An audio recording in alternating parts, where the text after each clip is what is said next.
ಇದು ಪ್ರೇಮ ಕಾವ್ಯ ಸೀರಿಯಲ್ ಅಂದರೆ ಇವತ್ತು ಸೋಮವಾರದ ಎಪಿಸೋಡ್ ಆಗಿರುತ್ತೆ. ಈ ಎಪಿಸೋಡಲ್ಲಿ ಸ್ಟಾರ್ಟಿಂಗಲ್ಲಿ ಇವಾಗ ಮಗಳೇ ನೀನು ನಿಜ ಹೇಳು ಮಗಳೇ, ಈ ಮಹೇಶ್ವರಿ ಅವರು ಹೇಳ್ತಾ ಇರೋದೆಲ್ಲ ಸುಳ್ಳು, ರಾಮನನ್ನು ಕಿಡ್ನಾಪ್ ಮಾಡಿ ಮದುವೆ ಆಗಿದ್ದಾನ ಅಂತ ಹೇಳು ಮಗಳೇ, ನೀನೇನೋ ಸುಳ್ಳು ಹೇಳಿದ ಅಂತ ಹೇಳು ಮಗಳೇ, ಮಹೇಶ್ವರಿ ಹೇಳ್ತಾ ಇರೋದೆಲ್ಲ ಸುಳ್ಳು ಅಂತ ಹೇಳು ಮಗಳೇ ಅಂತೆಲ್ಲ ಅವ್ರ ತಂದೆ ಅಂದರೆ ಸತ್ಯನಾರಾಯಣ ಅವರು ಹೇಳ್ತಾ ಇದ್ದಾರೆ. ಸತ್ಯನಾರಾಯಣ ಅವರು ಹೇಳ್ತಾ ಇರಬೇಕಾದ್ರೆ ಪ್ರೇಮ ಇದ್ದು ಸತ್ಯನಾರಾಯಣ ಅವ್ರದ್ದು ಕಾಲು ಹಿಡ್ಕೊತಾಳೆ, ಅಪ್ಪ ನನ್ನ ಕ್ಷಮಿಸಪ್ಪ, ಅಪ್ಪ ನನ್ನ ಕ್ಷಮಿಸು ಅಂತೆಲ್ಲ ಹೇಳ್ತಾ, ಅತ್ತೆ ಹೇಳ್ತಾ ಇರೋದೆಲ್ಲ ನಿಜಪ್ಪ ಅಂತೆಲ್ಲ ಹೇಳ್ತಾ. ಅವಾಗ ಸತ್ಯನಾರಾಯಣ ಅವ್ರಿಗೆ ತುಂಬ ಶಾಕ್ ಆಗುತ್ತೆ. ಕಾವ್ಯ, ಮಹಾದೇವ ಪ್ರತಿಯೊಬ್ಬರು ತುಂಬ ಅಂದರೆ ತುಂಬ ಶಾಕ್ ಆಗ್ತಾರೆ. ಯಾಕಂದರೆ ಇಷ್ಟು ದಿವಸ ತೋರಿಸಿದ್ದು ಬೇರೆ ಇದೆ, ಇವಾಗ ತೋರಿಸ್ತಾ ಇರೋ ಸೀನೇ ಬೇರೆ ಇದೆ. ಹಾಗಾಗಿ ಅಪ್ಪ ನನ್ನ ಕ್ಷಮಿಸ್ಬಿಡಪ್ಪ, ನನ್ನಿಂದನೇ ತಪ್ಪಾಗಿರೋದು, ರಾಮ್ ತುಂಬ ಅಮಾಯಕ ಅಂತೆಲ್ಲ ಹೇಳ್ತಾ. ಇವಾಗ ಸತ್ಯನಾರಾಯಣ ಅವರು ಫ್ಲ್ಯಾಶ್ ಬ್ಯಾಕ್ ನೆನೆಸ್ಕೊತಾರೆ. ಫ್ಲ್ಯಾಶ್ ಬ್ಯಾಕ್ ಅಂತಂದರೆ ಇಲ್ಲ, ಈ ಪ್ರೇಮನೇ ಸುಳ್ಳು ಹೇಳ್ತಾ ಇರೋದು, ನಾನೇನು ತಪ್ಪು ಮಾಡಿಲ್ಲ, ಪ್ರೇಮನೇ ಸುಳ್ಳು ಹೇಳ್ತಾ ಇರೋದು ಅಂತ ಸತ್ಯನಾರಾಯಣ ಮುಂದೆ, ಶಾರದಾ ಮುಂದೆ ರಾಮ ಅವತ್ತು ರಿಕ್ವೆಸ್ಟ್ ಮಾಡ್ಕೊಂಡಿರ್ತಾನಲ್ಲ ಅದನ್ನು ತೋರಿಸ್ತಾ ಇರ್ತಾರೆ ಫ್ಲ್ಯಾಶ್ ಬ್ಯಾಕು. ನೋಡಪ್ಪ, ನನ್ನ ಮಗಳು ಜಾಸ್ತಿ ಓದಿಲ್ಲದೆ ಇರ್ಬೋದು, ತುಂಬ ಪ್ರಾಮಾಣಿಕತೆಯಿಂದ ಇರೋ ನನ್ನ ಮಗಳು ಯಾರಿಗೂ ಮೋಸ ಮಾಡೋಳಲ್ಲ ಅಂತೆಲ್ಲ ಸತ್ಯನಾರಾಯಣ ಅವರು ತಮ್ಮ ಮಗಳ ಪರವಾಗಿ ಡಿಫೆನ್ಸ್ ಮಾಡ್ಕೊಂಡಿರ್ತಾರೆ. ಅದನ್ನು ತೋರಿಸ್ತಾ ಇದ್ದಾರೆ. ತಮ್ಮ ಮಗಳ ಪರವಾಗಿ ಡಿಫೆನ್ಸ್ ಇಲ್ಲ, ಇವಳೇ ತಪ್ಪು ಮಾಡಿದ್ದು, ನನ್ನ ಮೇಲೆ ಹಾಕಿದ್ದಾಳ ಅಂತೆಲ್ಲ ಹೇಳ್ತಾರೆ. ಎಷ್ಟು ರಿಕ್ವೆಸ್ಟ್ ಮಾಡ್ಕೊಂಡ್ರು ಕೂಡ ಅವತ್ತು ಯಾರು ನಂಬಿರಲ್ಲ ರಾಮ್ ಮಾತನ್ನು. ಅವ್ರ ದೊಡ್ಡಮ್ಮನು ಅದೇ ಫ್ಲ್ಯಾಶ್ ಬ್ಯಾಕು ನೆನೆಸ್ಕೊತಾ ಇರ್ತಾಳೆ. ಇವಾಗ ಸತ್ಯನಾರಾಯಣ ಅವರು ನೆನೆಸ್ಕೊಂಡು ಮತ್ತು ಅವ್ರ ದೊಡ್ಡಮ್ಮ ಮುಂದೆ, ಇಲ್ಲ ದೊಡ್ಡಮ್ಮ, ನಾನೇನು ತಪ್ಪು ಮಾಡಿಲ್ಲ, ನೀವು ನನ್ನನ್ನು ನಂಬಿ ದೊಡ್ಡಮ್ಮ, ನಾನು ಯಾವತ್ತಾದರೂ ಸುಳ್ಳು ಹೇಳಿದ್ದೀನ ಅಂತೆಲ್ಲ ರಾಮ್ ಎಷ್ಟೇ ರಿಕ್ವೆಸ್ಟ್ ಮಾಡಿಕೊಂಡು ಹೇಳಿದರು ಅವ್ರ ದೊಡ್ಡಮ್ಮನು ನಂಬಿರಲ್ಲ ಆವತ್ತಿನ ದಿವಸ. ಅಂದರೆ ಅವತ್ತು ಪ್ರೇಮ ತಾನಾಗೆ ತಾಳಿ ಕಟ್ಕೊಂಡು ರಾಮ್ ಮೇಲೆ ಹಾಕಿರೋ ಅಂಥದ್ದು. ಎಷ್ಟು ಅದನ್ನೇ ಫ್ಲ್ಯಾಶ್ ಬ್ಯಾಕೆಲ್ಲ ನೆನೆಸ್ಕೊತ ಅವ್ರ ದೊಡ್ಡಮ್ಮಗ್ರು ಎಷ್ಟು ರಿಕ್ವೆಸ್ಟ್ ಮಾಡ್ಕೊಂಡಿದ್ದು, ಅವ್ರ ದೊಡ್ಡಮ್ಮನ ಕಾಲು ಹಿಡ್ಕೊತಿದ್ದು, ನಾನು ತಪ್ಪು ಮಾಡಿಲ್ಲ ಅಂತಂದ್ಲ. ಅವ್ರ ದೊಡ್ಡಮ್ಮ ಎಲ್ಲರ ಕಣ್ಣು ಮುಂದೆನೇ ಕೆನ್ನೆಗೆ ಹೊಡೆದಿರೋದು ಪ್ರತಿಯೊಂದನ್ನು ಫ್ಲ್ಯಾಶ್ ಬ್ಯಾಕೆಲ್ಲ ನೆನೆಸ್ಕೊತಾ ಇದೆ. ಆ ಪ್ರತಿಯೊಂದು ಫ್ಲ್ಯಾಶ್ ಬ್ಯಾಕೆಲ್ಲ ನೆನೆಸ್ಕೊಂಡು ಕಾಲೆಲ್ಲ ಹಿಡ್ಕೊಂಡು ಬೇಡಿಕೊಂಡು ಅವ್ರ ದೊಡ್ಡಮ್ಮ ಹಿಂದೆ ತಪ್ಪು ಅನ್ನೋ ರೀತಿ ಹೇಳಿರ್ತಾಳಲ್ಲ, ನಾನು ಎಂಥ ತಪ್ಪು ಮಾಡಿಬಿಟ್ಟೆ ಅಂತೆಲ್ಲ ಅವರು ಕಲ್ಯಾಣಿ ಅವರು, ನೋಡು ನಾನು ಎಂಥ ತಪ್ಪು ಮಾಡಿಬಿಟ್ಟೆ ದೇವರೇ ಅಂತೆಲ್ಲ ಕಲ್ಯಾಣಿ ಎಷ್ಟು ರಾಂಗ್ ಡಿಸಿಷನ್ ತಗೊಂಡಾಳ ಅಂತೆಲ್ಲ ಹೇಳಿ ಅಳ್ತಾ ಇದ್ದ. ಅವ್ರ ತಂದೆಗೂ ತುಂಬ ಅಂದರೆ ತುಂಬಾ ಗಾಬರಿ ಆಗಿಬಿಡಿದೆ. ಇದು ನಂಬೋಕ್ಕೆ ಆಗ್ತಾ ಇರಲ್ಲ. ಎಷ್ಟು ಕಾಲು ಹಿಡ್ಕೊಂಡ್ರು, ಕಾಲು ಬಿಡು ಅಂತೆಲ್ಲ ಅವರಪ್ಪ ಹೇಳ್ತಾನೆ. ನಿನ್ನಂಥ ಮಗಳು ಯಾರಿಗೂ ಹುಟ್ಟಬಾರ್ದು, ನಾನು ನಂಬಿಕೆ ಇದ್ದರೂ ನೀನು ಓದಿಲ್ಲ ಅಂತ. ಅದೇ ಟೈಮಿಗೆ ಕಲ್ಯಾಣಿ ಅವರು ಮೋಕ್ಷ ಹೋಗ್ಬಿಡ್ತಾರೆ. ಕಲ್ಯಾಣಿ ಅವರು ಮೋಕ್ಷ ಹೋದಾಗ ಆವಾಗ ಪ್ರೇಮ ಅತ್ತೆ ಅಂತ ಮುಂದೆ ಹೋಗ್ತಾರೆ. ಅತ್ತೆ ಅಂತ ಮುಂದೆ ಹೋದಾಗ ಅವ್ರ ತಂದೆ ಸತ್ಯನಾರಾಯಣ ಅವರು ಇರ್ತಾರಲ್ಲ ತಳ್ಳಿಬಿಡ್ತಾರೆ. ನಿನ್ನಂಥ ಸೊಸೆ ಯಾರಿಗೂ ಬೇಡ, ನಡಿ, ನಿನ್ನ ಕೈಯಿಂದ ಕಲ್ಯಾಣಿನ ಮುಟ್ಟಬಾರ್ದು ಅಂತೆಲ್ಲ ಹೇಳಿ ಅವ್ರ ತಂದೆ ತಳ್ಳಿ ಅವಾಗ ಮಹಾದೇವ ಡೈನಿಂಗ್ ಟೇಬಲ್ ಮೇಲೆ ಹೋಗಿ ನೀರು ತೊಗೊಂಬಂದು ಅವರಮ್ಮ ಕುಡಿಸ್ತಾ ಎಚ್ಚರ ಆಗ್ತಾರೆ. ಕಲ್ಯಾಣಿ ಅವರೇ ಎಚ್ಚರ ಆಗ್ತಾರೆ.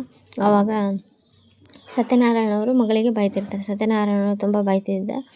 ಆವಾಗ ಇವರು ಸತ್ಯನಾರಾಯಣ ಅವರು ಬಂದು ಕಲ್ಯಾಣಿಗೆ ಸ್ವಲ್ಪ ಎಚ್ಚರ ಆಗುತ್ತೆ. ಮಹಾದೇವ್ ತುಂಬ ಟೆನ್ಷನ್ ಆಗಿರ್ತಾನೆ.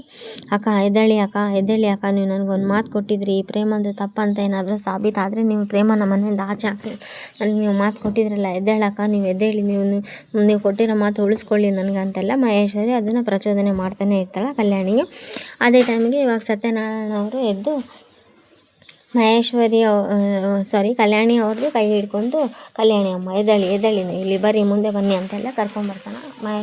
ಕಲ್ಯಾಣಿ ಅವ್ರದ್ದು ಕೈ ಕರ್ಕೊಂಬಂದು, ಕಲ್ಯಾಣಿ ಅಮ್ಮ ನೀವು ಯಾವ ನಿರ್ಧಾರನ ತಗೊಳ್ರಿ, ನನ್ನ ಮುಖ ಮಾತ್ರ ನೋಡಬೇಡಿ, ನೀವು ಯಾವ ನಿರ್ಧಾರ ತಗೊಂಡ್ರು ಕೂಡ ನಿಮ್ಮ ನಿರ್ಧಾರಕ್ಕೆ ನಾನು ಬದ್ಧನಾಗಿರ್ತೀನಿ ಅಂತೇಳಿ. ಇವಳು ಮಾಡಿರೋ ತಪ್ಪಿಗೆ ನನ್ನ ಕಾವ್ಯನ ಬದುಕು ಕೂಡ ಆಯಿತು, ಇವಳು ಮಾಡಿರೋ ಒಂದು ತಪ್ಪಿಗೆ 4 ಜೀವನ ನರಳ್ತಾ ಇದೆ, ರಾಮ್ ತುಂಬ ಅಮಾಯಕ ಅಂತೆಲ್ಲ ಸತ್ಯನಾರಾಯಣ ಅವರು ಹೇಳ್ತಿರ್ಬೇಕಾದ್ರೆ ಇವಾಗ ಕಲ್ಯಾಣಿ ಅವರು ಡಿಸಿಷನ್ ತಗೋಬೇಕಲ್ಲ ಅವ್ರಾಗ. ಇವಾಗ ಇವರಿಗಂತೂ ಖುಷಿ, ಮಹೇಶ್ವರಿಗೆ ತಡ್ಕೊಳಕ್ಕೆ ಆಗಲ್ಲ. ನಾನು ನಿನ್ನ ಮಗಳಂತ ನಂಬಿದ್ದಮ್ಮ, ನೀನು ಎಷ್ಟೊಂದು ಮೋಸ ವಂಚನೆ ಮಾಡಿದೆ ಅಂತ ನನಗೆ ಇವತ್ತೇ ಗೊತ್ತಾಗಿರೋದಂತ ಇವರು ಹೇಳ್ತಾರೆ. ಕಲ್ಯಾಣಿ ಅವರು, ನಿಮಗೆ ನಮ್ಮ ಮನೇಲಿರೋ ಯೋಗ್ಯತೆ ಇಲ್ಲ, ಮನೆಯಿಂದ ಆಚೆ ನಡಿ ಅಂತೇಳಿ ತಮ್ಮ ತೋರಿಸ್ತಾರೆ. ಅದೇ ಟೈಮಿಗೆ ದಾಮಿನಿ ಅಂತೇಳಿ ಅವ್ರು ಹೊಸ ಕ್ಯಾರೆಕ್ಟರ್ ಬಂದಿದೆ. ಅಮ್ಮ ಪ್ಲೀಸ್ ಅಮ್ಮ, ಇದೆಲ್ಲ ನೀವು ಇಷ್ಟು ದೊಡ್ಡ ನಿರ್ಧಾರ ತಗೋಬೇಡಮ್ಮ, ಪ್ರೇಮನೇ ರಾಮನ ಜೀವ ಅಮ್ಮ, ನೀವು ಇಷ್ಟು ದೊಡ್ಡ ನಿರ್ಧಾರ ತಗೋಬೇಡಿ ಅಂತೆಲ್ಲ ಹೇಳಿದ್ರು. ನೋಡು ದಾಮಿನಿ, ಇದು ನಮ್ಮದು ಸಂಸಾರದ ವಿಷಯ, ಪ್ಲೀಸ್ ನೀನು ದಯವಿಟ್ಟು ಇದರಲ್ಲಿ ದಯವಿಟ್ಟು ವಿಷ ಹಾಕಬೇಡ, ತಲೆ ಹಾಕಬೇಡ ಅಂತ ದಾಮಿನಿಯವರಿಗೆ ಬೈದು ವಾಪಸ್ ಕಳಿಸಿಬಿಡ್ತಾರೆ. ದಾಮಿನಿಯವರು ಅಲ್ಲಿಂದ ಹೋಗಿಬಿಡ್ತಾರೆ. ದಾಮಿನಿಯವರು ಅಲ್ಲಿಂದ ಹೋದ್ಮೇಲೆ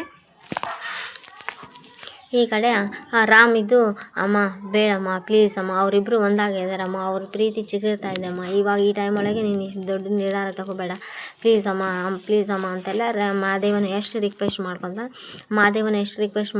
ಮಹಾದೇವನ ಬಾಯಿನೂ ಮುಚ್ಚಿಸಿಬಿಡ್ತಾರೆ ಕಲ್ಯಾಣಿಯವರು. ಈ ಕಡೆ ಸುಮ್ಮನಿರ್ಬೇಕಿಲ್ಲಿ ನಡಿ, ಇವಳನ್ನ ಮನೆಯಿಂದ ಆಚೆ ಹಾಕಬೇಕು ಅಂತೆಲ್ಲ ಮಹೇಶ್ವರಿಗಂತೂ ಖುಷಿ ತಡ್ಕೊಳಕ್ಕೆ ಆಗ್ತಾ ಇರಲ್ಲ. ಎದ್ದೇಳಿ ನೀನು, ಆವಾಗ ಪ್ರೇಮ ಕುಂತು ಬಿಡ್ತಾಳ. ಕಲ್ಯಾಣಿ ಅವ್ರ ಮನೆಯಿಂದ ಆಚೆ ಹೋಗಿ ನೀನು ಮನೇಲಿರೋ ಯೋಗ್ಯತೆ ಇಲ್ಲ ಅಂತೆಲ್ಲ ಹೇಳಿದಾಗ ಪ್ರೇಮ ಆಳ್ಕೊತ ನೆಲದ ಮೇಲೆ ಕುಂತು ಬಿಟ್ಟಿದೆ. ನೆಲದ ಮೇಲೆ ಕುಂತು ಇವಾಗ ಮಹೇಶ್ವರಿಗೆ ಖುಷಿ, ಎದ್ದಾಳೆ, ಈ ತಾಳಿ ಇಟ್ಕೊಂಡೆ ಅಲ್ಲೇ ನೀನು ಆಟ ಆಡಿದ್ದು, ಈ ತಾಳಿ ರಾಮ್ ಕಟ್ಟಿದ್ದಾನೆ ಅಂತೆಲ್ಲ ಅಲ್ಲೇ ನೀನು ಆಟ ಆಡಿದ್ದು ಅಂತೆಲ್ಲ ಹೇಳಿ ತಾಳಿ ಕಿತ್ತೀನಿ ಅಂತೆಲ್ಲ ಹೋಗ್ತಿರ್ತಾರೆ. ತಾಳಿ ಕಿತ್ತೀನಿ ಅಂತ ಹೋದ ಟೈಮ್ ಒಳಗೆ ಶ್ರೀಧರ್ ಅವ್ರು ಬಂದು, ಏನೇ ಇದು, ಒಂದು ಹೆಣ್ಣಿನ ತಾಳಿ ಕಿತ್ತೀಯ ನೀನು, ಒಂದು ಹೆಣ್ಣಾಗಿ ಅಂತೆಲ್ಲ ಹೇಳಿ ಅವರು ಸುಮ್ಮನೆ ಬಿಡೆ ಕೈ ಅಂತ ಹೇಳಿ ಬಿಡಿಸ್ತಾರೆ. ಅವಾಗ ಕೈ ಬಿಟ್ಟರು. ಅಲ್ಲಿಗೂ ಸುಮ್ಮನೆ ಆಗದೆ ಇರೋ ಮಹೇಶ್ವರಿ ಏನು ಮಾಡ್ತಾಳೆ, ಆ ಪ್ರೇಮನ ಕೈ ಹಿಡಿದು ಎಳ್ಕೊಂಡು ಬಂದುಬಿಡ್ತಾಳೆ. ಆವಾಗ ಚಿಕ್ಕಮ್ಮ ಅಂತ ಮಹಾದೇವ, ಶ್ರೀಧರ್, ಮಹೇಶ್ವರಿ ಅಂತೇಳಿ ಶ್ರೀಧರ್ ಪ್ರತಿಯೊಬ್ಬರು ಫಾಲೋ ಮಾಡ್ಕೊಂಡ್ಬಂದು ಆ ಪ್ರೇಮನ ಆಚೆ ತಳ್ಳಿಬಿಡ್ತಾರೆ. ತಳ್ಳಿಬೇಕು. ಅದೇ ಟೈಮಿಗೆ ರಾಮ್ ಬರ್ತಿರ್ತಾನೆ. ಈ ಕಡೆ ಮಹೇಶ್ವರಿಗೂ ಖುಷಿ, ಮಹೇಶ್ವರಿ ಮಗಳು ಊರ್ವಿಗೆ ಮತ್ತು ಆಮೇಲೆ ಅವ್ರ ತಮ್ಮ ಕಿಟಿಗೂ ಖುಷಿ. ಆಮೇಲೆ ಪ್ರೇಮನ ಆಚೆ ತಳ್ಳಿದಾಗ ಆವಾಗ, ಮಗನೇ ಕಂದ ರಾಮ್ ಬಂದಿಯಾ ಅಂತೆಲ್ಲ ಅವರಮ್ಮ ಕೇಳ್ತಾನೆ.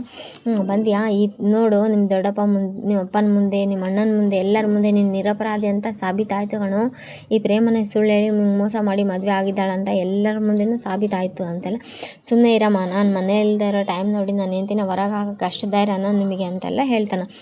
ಇಲ್ಲ ಕಣೋ, ಇವಳು ನಿನಗೆ ಮೋಸ ಮಾಡಿ ಸುಳ್ಳು ಹೇಳಿ ಮದುವೆ ಆಗಿದ್ದಾಳ ಅಂತೆಲ್ಲ. ಅವಳು ಸುಳ್ಳು ಹೇಳಿ ಮೋಸ ಮಾಡಿ ಮದುವೆ ಆಗಿರೋದು ನಿಜ ಇರ್ಬೋದು, ಇಲ್ಲ ಅನ್ನೋಂಗಿಲ್ಲ. ಅವಳ ಪ್ರೀತಿನಲ್ಲಿ ಸುಳ್ಳಿಲ್ಲ, ಅವಳ ಪ್ರೀತಿನಲ್ಲಿ ಮೋಸ ಇಲ್ಲ. ಮೊದಲಿದ್ದನು ಅವಳು ಎಷ್ಟು ಪ್ರೀತಿಸ್ತಾಳೆ ಇಲ್ಲಿವರೆಗೂ ಅದೇ ಪ್ರೀತಿಸ್ತಾಳೆ.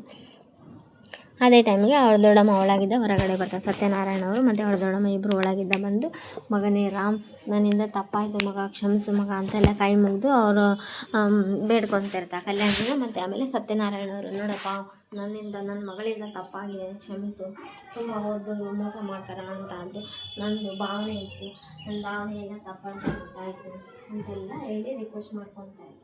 ಎಷ್ಟು ರಿಕ್ವೆಸ್ಟ್ ಮಾಡಿಕೊಂಡ್ರು ಕೂಡ ಮಾವ ಇರಲಿ, ಪ್ರೇಮ ನನ್ನ ಪ್ರೀತಿ ಮಾಡಿರೋದು ಅಂತ ಸುಳ್ಳಲ್ಲ, ಏನು ಮದುವೆ ಮಾಡ್ಕೋಬೇಕಂತ ಸುಳ್ಳು ಸಂದರ್ಭ ಸೃಷ್ಟಿ ಮಾಡಿಸಿರೋದು ನಿಜಾನೇ ಇರ್ಬೋದು, ಆದರೆ ಅವಳ ಪ್ರೀತಿನಲ್ಲಿ ಎಲ್ಲಿಷ್ಟು ಮೋಸ ಇಲ್ಲ.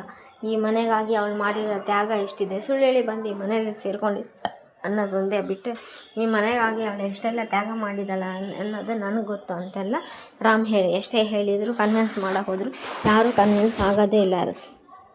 ಮಗನೇ ರಾಮ್, ನಿನ್ನ ಊರಿನ ಜನದ ಮುಂದೆ ನೀನು ತಲೆ ತಗ್ಸಂಗೆ ಮಾಡಿಬಿಟ್ನಲ್ಲ ಮಗ ಅಂತೆಲ್ಲ ಎಷ್ಟೆಲ್ಲ ರಿಕ್ವೆಸ್ಟ್ ಮಾಡ್ಕೊತಾರೆ. ಅವ್ರ ದೊಡ್ಡಮ್ಮ ಏನೆಲ್ಲ ಹೇಳಿದರು ಕೂಡ, ಇಲ್ಲ ದೊಡ್ಡಮ್ಮ, ಪ್ರೇಮ ಏನೋ ತಪ್ಪು ಮಾಡಿರ್ಬೋದು ನಿಜ, ಆದರೆ ಇವಾಗ ನಾನು ಒಪ್ಕೊಂಡಿದ್ದೀನಿ ಪ್ರೇಮ ನನ್ನ ಹೆಂಡ್ತಿ ಅಂತ ಹೇಳಿ ಅಂತೆಲ್ಲ ಹೇಳ್ಕೊಂಡು ಶ್ರೀಧರ್ಗೂ ಮತ್ತು ಶ್ರೀಧರ್ ಮತ್ತು ಅವ್ರ ಮಗ ಮಹಾದೇವ ಅವರಿಬ್ರಿಗೂ ತುಂಬ ಅಂದರೆ ತುಂಬ ಖುಷಿ ಆಗ್ತೈತೆ. ಅವರಿಬ್ಬರು ಒಂದಾಗ್ತಾರಲ್ಲ ಹಾಕೊಂಡು, ನೋಡು ಮಗ, ಈ ವಂಚಕಿ, ಈ ಅಮಾಯಕಿ ಥರ ಮೋಸ ಹಾಕ್ಕೊಂಡು ಈ ವಂಚಕಿನ ಮನೆಯಲ್ಲಿ ಸೇರಿಸ್ಕೊಳೋದೇ ಮನೆಯಿಂದ ಆಚೆ ಹಾಕೋ ಅಂತೆಲ್ಲ ಅವ್ರ ದೊಡ್ಡಮ್ಮ. ಇಲ್ಲ ದೊಡ್ಡಮ್ಮ, ಅದು ಸಾಧ್ಯ ಇಲ್ಲ ಅಂತೆಲ್ಲ ಅವ್ರ ದೊಡ್ಡಮ್ಮ. ನನಗೆ ಎದುರು ಮಾತಾಡ್ತೀಯ ಅಂತ ಅವ್ರ ದೊಡ್ಡಮ್ಮ ಹೇಳಿದರು. ಇಲ್ಲ ದೊಡ್ಡಮ್ಮ, ಇದು ಸಾಧ್ಯ ಇಲ್ಲ, ನೀವು ಹೇಳ್ಕೊಟ್ಟಿರೋ ಪಾಠ ಏನು ನನಗೆ ಅಂತೆಲ್ಲ ಹೇಳ್ಕೊಡ್ತಾರೆ. ನ್ಯಾಯಕ್ಕೆ ಬೆಲೆ ಇದೆ ಅನ್ನೋ ಮಾತು ಕಲಿಸಿಕೊಟ್ಟಿದ್ದೆ ನೀವೇ ಅಲ್ಲ ದೊಡ್ಡಮ್ಮ ನನಗೆ ಅಂತೆಲ್ಲ ಹೇಳ್ಕೊಡ್ತಾರೆ. ಇವತ್ತು ಜಾಸ್ತಿ ಅವಳ ದೊಡ್ಡಮ್ಮ ಮತ್ತು ಇವ್ರ ಮಧ್ಯದಲ್ಲೇ ನಡೆದಿದೆ. ಇಲ್ಲ ದೊಡ್ಡಮ್ಮ, ಇದು ಸಾಧ್ಯ ಇಲ್ಲ ನನ್ನಿಂದ, ಪ್ರೇಮನ ಮನೆಯಿಂದ ಹೊರಗೆ ಹಾಕುವಂಥ ಮಾತು ಅಂತೆಲ್ಲ. ಇದೇ ಟೈಮಿಗೂ ಮಹಾದೇವ ಮತ್ತು ಶ್ರೀಧರ್ಗೂ ಇವರಿಬ್ಬರು ರಾಮ್ ಪ್ರೇಮ ಪರವಾಗಿ ಮಾತಾಡ್ತಿರೋದು ನೋಡಿ ತುಂಬ ಅಂದರೆ ತುಂಬಾ ಖುಷಿ ಪಡ್ತಾ ಇರ್ತಾರೆ. ಇಲ್ಲ, ಇವಳನ್ನ ಮನೆಯಿಂದ ಆಚೆ ಹಾಕು ಅಂತೆಲ್ಲ. ಈಗ ಮಹೇಶ್ವರಿ ಸುಮ್ಮನೆ ಆಗಿಬಿಡ್ತಾಳೆ. ಈಗ ಇರೋದೇ ಕಲ್ಯಾಣಿ ಮತ್ತು ರಾಮ್ ಮಧ್ಯದಲ್ಲಿನೇ ಇರುತ್ತೆ. ಇಲ್ಲ ನಾನು ಈ ಮನೇಲಿ ನಾನು ಒಪ್ಕೊಳಲ್ಲ ಅಂತೆಲ್ಲ ಹೇಳಿದ. ನೀವು ಯಾರ ಮಾತು ಕೇಳಿ ಹೆಂಡ್ತಿ ತಪ್ಪು ಮಾಡಿದಾಗ ತಿದ್ದಬೇಕು ಗಂಡ, ಅದು ಬಿಟ್ಟು ಬೇರೆಯವ್ರ ಮಾತು ಕಟ್ಕೊಂಡು ಯಾರೋ ಮೂರನೇವ್ರ ಮಾತು ಕಟ್ಕೊಂಡು ಹೆಂಡ್ತಿನ ಮನೆಯಿಂದ ಆಚೆ ಹಾಕೋದಲ್ಲ ಗಂಡ ಅಂತೆಲ್ಲ ಹೇಳಿ ಎಷ್ಟೇ ಡಿಫೆನ್ಸ್ ಮಾಡ್ಕೊತಾನೆ ಇರ್ತಾನೆ. ನೆಕ್ಸ್ಟ್ ಎಪಿಸೋಡಲ್ಲಿ ಆಯಿತು ನಿಮಗೆ ಪ್ರೇಮ ಮೋಸ ಮಾಡಿದ್ದಾಳೆ ಅನ್ನೋದೇ ನಿಜ ಅಲ್ವಾ, ಆಯಿತು ಇವತ್ತಿದ್ದ ಪ್ರೇಮ ಈ ರಾಮ್ನ ಉಸಿರಾಗಿರ್ತಾಳಂತ ರಾಮ್ ತಾಳಿ ಕಟ್ತಾನೆ. ರಾಮ್ ತಾಳಿ ಕಟ್ಟಿದ್ರೂ ಅವರು ನಿನಗೆ ಈ ಪ್ರೇಮ ಬೇಕಾ ಈ ದೊಡ್ಡಮ್ಮ ಬೇಕಾ ಅಂತ ಕಲ್ಯಾಣಿ ಅವ್ರು ಕೇಳಿದಾಗ ನನಗೆ ಪ್ರೇಮನೇ ಬೇಕು, ಮನೆಯಿಂದ ಆಚೆ ಹೋಗೋದಾದರೆ ಈ ಪ್ರೇಮ ಮಾತ್ರ ಆಚೆ ಹೋಗಲ್ಲ, ಈ ಪ್ರೇಮ ಜೊತೆ ರಾಮ್ನು ಆಚೆ ಹೋಗ್ತಾನೆ ಅಂತಂದೆಲ್ಲ ಹೇಳಿ ರಾಮು ಪ್ರೇಮ ಇಬ್ಬರು ಮನೆಯಿಂದ ಆಚೆ ಹೋಗ್ತಾನೆ. ನೆಕ್ಸ್ಟ್ ಎಪಿಸೋಡಲ್ಲಿ ಇಂಟ್ರೆಸ್ಟಿಂಗ್ ಆಗಿದೆ. ಇದೇ ರೀತಿಯೂ ಇವ್ರ ಮಗಳೇನಿದ್ದಾಳಲ್ಲ ಕಲ್ಯಾಣಿ ಅವ್ರ ಮಗಳು, ಆ ಮದುವೆನಲ್ಲೂ ಇದೇ ರೀತಿ ಡಿಸಿಷನ್ ತೊಗೊತಾರ ಏನು ಅಂತ ನೋಡಬೇಕಾಗಿದೆ. Please like, share, comment, subscribe. Thanks for watching my channel. ಇಲ್ಲಿ ಮಹಾದೇವನಿಗೂ ತುಂಬ ಅಂದರೆ ತುಂಬ ಬೇಜಾರಾಗಿದೆ, ಶ್ರೀಧರ್ಗೂ ತುಂಬ ಬೇಜಾರು, ಯಾಕಂದರೆ ಅವ್ರ ತಮ್ಮ ಮನೆಯಿಂದ ಹೊರಗಡೆ ಹೋಗ್ತಾ ಇದ್ದಾನೆ ಅಂತ. ಮಹೇಶ್ವರಿಗೂ ಬೇಜಾರಾಗಿದೆ ಇದು ಮಗ